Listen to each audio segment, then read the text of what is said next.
Oh, indeed. Is it true that you've acquired a house? If so, I'd be interested in living with you. Unexpectedly, my mother-in-law started uttering such an absurd proposition over the phone. She must have caught wind of our recent home purchase from my husband. I could discern my sister-in-law's amused chuckles in the background. Does she believe her laughter can go unnoticed? Honestly, I have no desire to reside with my mother-in-law and the others. I thought my husband shared the same sentiment. However, the fact that they've been informed about our new house. Could it be that they're assuming we'll be living together? The idea that my beloved husband might be in cahoots with them fills me with a bit of apprehension.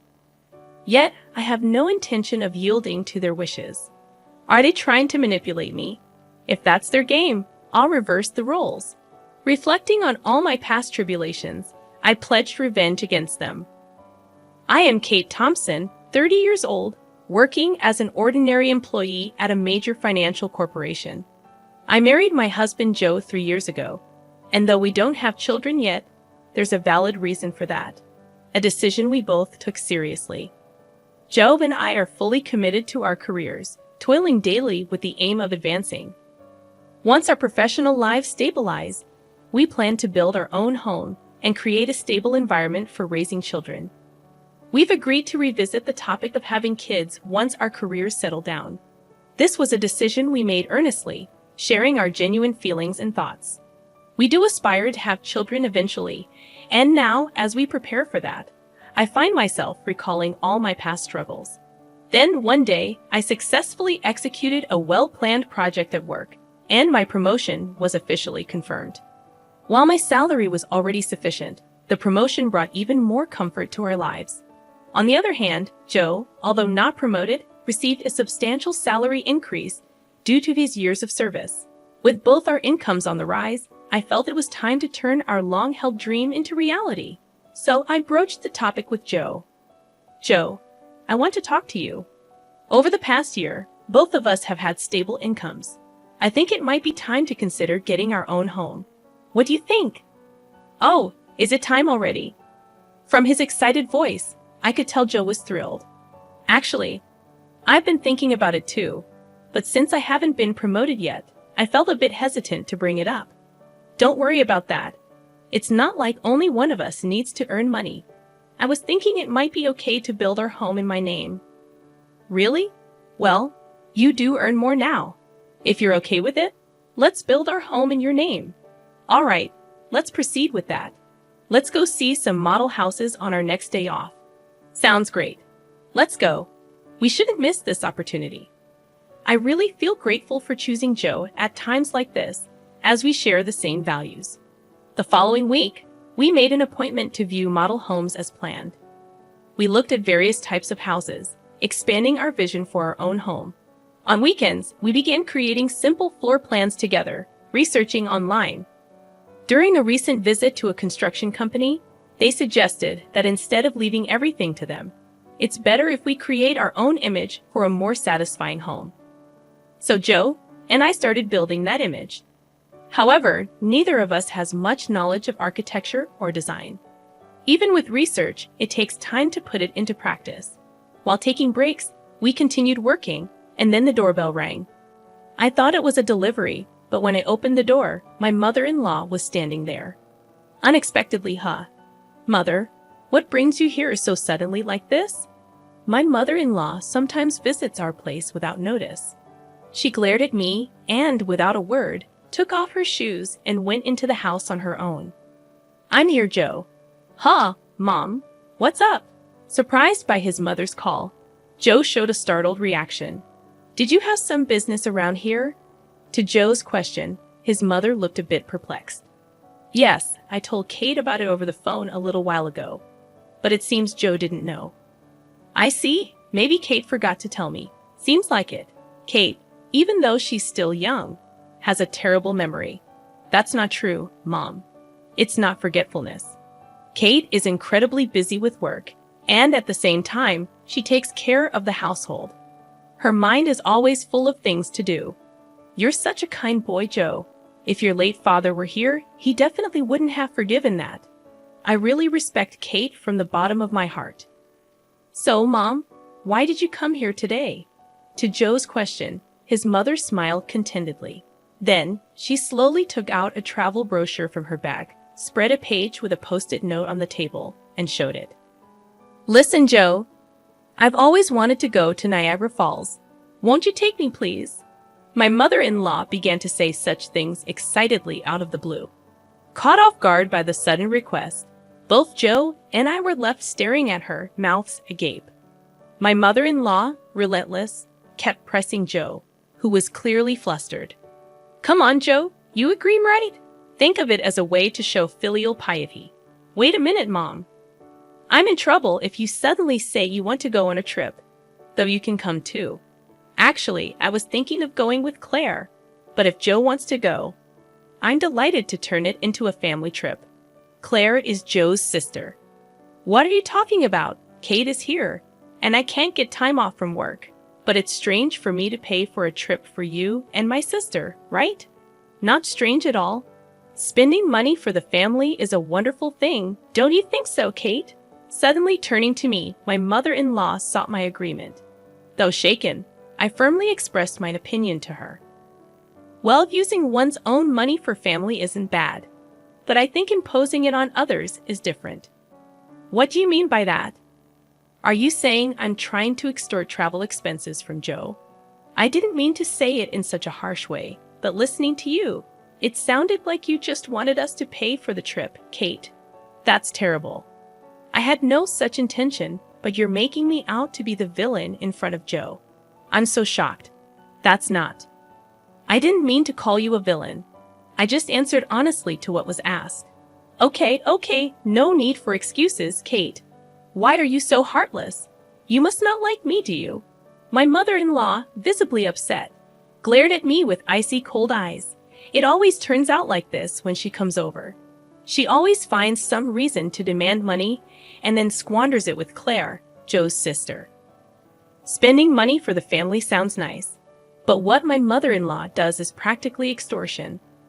The situation is entirely different when Joe gives them money out of kindness. No matter that they're family, I never really liked Joe's brazen mother and sister. According to Joe, his mother and sister became so selfish after his father passed away. Joe's father died when he was in high school, and since then, they have lived as a trio. While his strict father was alive, he watched over the finances. But with his departure, there was no one to stop them, and they even freely spent the life insurance money. Also, since Claire works part-time, not as a full-time employee, her salary is low, and their life is always on the edge. So this is why she regularly visits our house, making excuses like life is tough, or I want to relax and travel somewhere to extort money from Joe. Before marrying Joe, it seemed he was at the mercy of his mother and her demands after his father's death. A sense of dependence for being cared for by his mother had bound Joe. However, since marrying me, Joe seems to be gradually realizing their true nature. Even when repeatedly asked for money, recently he's been trying hard to refuse. For Joe, that's quite a growth. Moreover, he has recently become able to speak back firmly to his mother. To my mother-in-law's spiteful words like, "You don't like me, do you? Or why should I for such an uncharming daughter-in-law?" Joe responded clearly. Just because you're my mother doesn't mean you can speak badly of Kate. Didn't Kate just answer what you asked her, Mom? You're taking Kate's side. What are you talking about? I think you're in the wrong here, Mom. That's so unfair. Surely Kate must have poisoned your mind against me. Poor thing, you were such a kind child before we got married. I'm telling you that's not it. I'm saying this because I think so. Joe's firm response surprised my mother-in-law, who was not used to being talked back to like that. With a frustrated look, biting her lower lip, she said, "Fine," and left. Kate, I'm sorry. I'd always make you feel uncomfortable. No, it's okay. You stood up for us this time. Once we build our own home, we'll be further away. Let's not interact with Mom and them. Then yeah, that would be a relief. If you're okay with it, Joe, I'm grateful. The place we are considering for our new home is quite far from our current apartment, improving the convenience to both of our workplaces. Our current apartment is about 5 train stations away from Joe's parental home. But the new house will be 3 times farther and require transfers. The route from the station is also complex, so if we don't give them the address, it won't be able to find our new home. It's a good chance to cleanly break off our relationship with my mother-in-law. Later, we submitted our imagined floor plan to the construction company, and the construction started 2 months later. After about half a year, our $500,000 dream home was completed. We managed to squeeze some time from our busy work schedules to pack a few days before the move. I received a call from my mother-in-law on my smartphone. Busy packing. I turned on the speaker and answered the phone. "Hello," I said, and my mother-in-law started speaking in an unusually high-pitched voice. "Kate, when are you moving? You bought a house, right? I want to live with you." Suddenly, on the phone, my mother-in-law began to say such an outrageous thing. She must have heard about our new home purchase from Joe. I could hear Claire, my sister-in-law, chuckling in the background. "That's great. We can make Kate work for us every day. Mom, you came up with a good idea." Do they think their words aren't reaching me? It's clear they plan to piggyback on our move. I imagine them planning to use me for an easy life. Honestly, I have no intention of living with them. I thought Joe felt the same, but telling them about the new house. Could it be that they're assuming we'll live together? The thought that my beloved Joe might be in league with them fills me with a bit of fear. But I have no intention of letting them have their way. They're probably trying to use me, right? If that's the case, I'll turn it around and use them. I told them the date of our move. Then my mother-in-law and Claire said, "We'll come to the apartment in the afternoon on that day. Take us with you in the car, and arrange the movers for us too."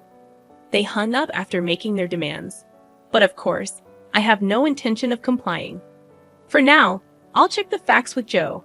As I was about to go and tell Joe this, he was already standing behind me. "Joe, you were there. I came to say we should take a break. But was that Mom on the phone just now?" "Ah, yes. I was going to talk to you about it too." "Why did you tell your mother about our new home?" "It's not like that. Actually, when Mom came over last time, she seems to have seen the floor plan of our new house. She kept pestering me about it every day. So, Kate, I'm really sorry." "I see. So you don't intend to live with your mother, right?" "Of course not. After hearing that phone call, I'm even thinking it's better to cut ties with her."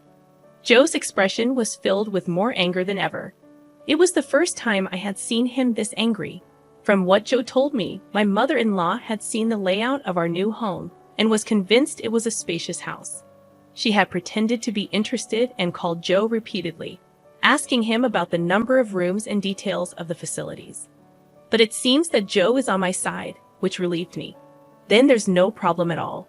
This made me determined to get my revenge on my mother-in-law. I've had enough of her saying whatever she wants, but it's goodbye to that now. I'll make sure to settle this properly. And so, the day of the move arrived.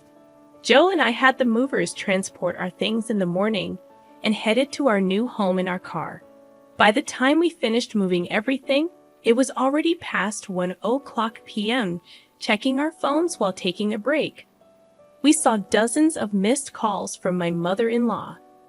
"She called me too," Joe said, sounding weary. Then, my mother-in-law called again. I answered the phone with the speaker still on. Hello, Kate. Where are you? I told you I'd be at the apartment in the afternoon, didn't I?" Yes, you did say that. So what can I do for you?" "What do you mean? You didn't arrange for the movers. I've been waiting at home, and not a single truck has shown up. So I had to go to your apartment myself." "Is that so? Well, that's too bad. You know I didn't arrange for any movers." "What? That's not the agreement. Where is your new house?" "Huh, you really think I'd tell you?" After saying that clearly, my mother-in-law uttered a dumbfounded huh. She probably thought that as long as Joe was there, she could always have her way. But Joe is different now. He's my precious ally, trying to cut off the bad ties with his family. Determined to release all my pent-up feelings, I spoke firmly. "Just to let you know, neither Joe nor I have any intention of living with the two of you from now on. Please don't involve yourselves in our lives. What are you saying? Your opinion doesn't matter. It's up to Joe to decide. At least tell me where the new house is right now. Huh? How are you going to get here without even knowing the address? This house is in my name. I have the right to decide who lives here. If you two just barge in, it's trespassing, and I'll sue you right away. What? Trespassing? How rude to say that about your husband's family. At that point, Joe spoke up in a deathly cold voice. Family? My father, who was a family member, is already gone, isn't he? What are you saying, Joe? After hearing that last phone call, I'm utterly fed up with you two. Just having a blood relation with you is embarrassing. From now on, my family is only Dad and Kate. I no longer consider you two as my family. Wait, Joe, don't say such things. Don't bother us again, got it? With that, Joe hung up without waiting for her reply. He swiftly set his phone to block her calls. Hey, Joe, are you really okay with this? Yeah, I finally realized that Mom was just using me to her advantage. I feel completely relieved now. Joe looked truly refreshed, sincerely believing what he said. That's how we, as a couple, managed to cut off the bad ties with my mother-in-law and sister. Afterwards, they had to change their lifestyle drastically, as Joe stopped supporting them completely. Without any contact with Joe, they lost their fallback option. Later on, my sister-in-law's part-time income wasn't enough, and my mother-in-law had to start working part-time as well. Being a housewife for so long, she wasn't used to the working environment and was clumsy, often being disliked at her workplace. Meanwhile, we live a peaceful life in our new home, with no sudden visits from my mother-in-law anymore. We are truly stress-free. I'm endlessly grateful to Joe for believing in me and cutting ties with his toxic blood relatives. We might face various challenges in the future, but even then, I trust Joe, and we will support each other and walk through life together.